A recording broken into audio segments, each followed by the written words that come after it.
For today's video, ay share ko po sa inyo ang pag-renovate sa aming banyo kasi alam nyo, hindi pa po tapos ang aming banyo. Dati rough pa po, ganun yun dati o itsura ng banyo. So, ngayon, nagpa-tiles tayo, hindi po hanggang sa taas. Yan, nagpalit tayo ng inodoro. Dibuhos lang po yan, hindi flush. So, ito na yung loob. Ito na yan. Konti lang po yan, 20 by 93 cm po. Hindi kami pwedeng makapagsabay ng mister ko. Maligo. Alam niyo na.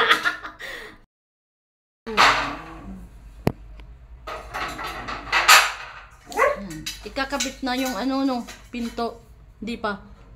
Ay, hindi pa ikakabit yung pinto kasi may gagawin pa po. Ayan, itong mga to, ang dumis-dumis. Kailan yan, mapalitan po yung mga yan. Pero, isa-isa lang po. Alam nyo naman ang aming bahay.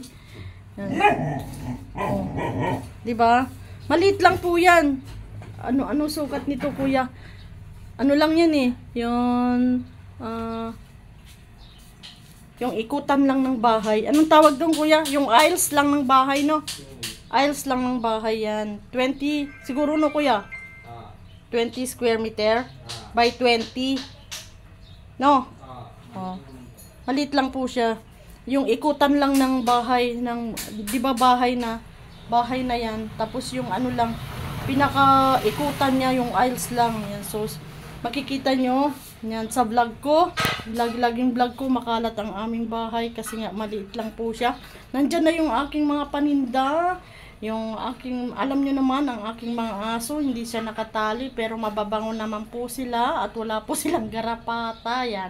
Kaya po, nandyan lang sila, kasama namin, paikot-ikot sa bahay na ito, hanggang sa taas. Dati, nung maliit sila, kasama namin matulog sa aming roof.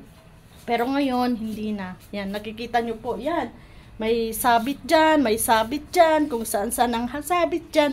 Kasi nga po, as a mom na naghahanap buhay, kung ano na lang hanap buhay para kumita at para may magamit sa buhay. Ayan.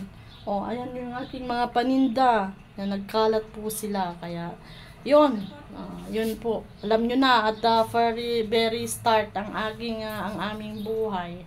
Yan, ang aming buhay ni Janela, ang aking mister at ang aking dalawang aso.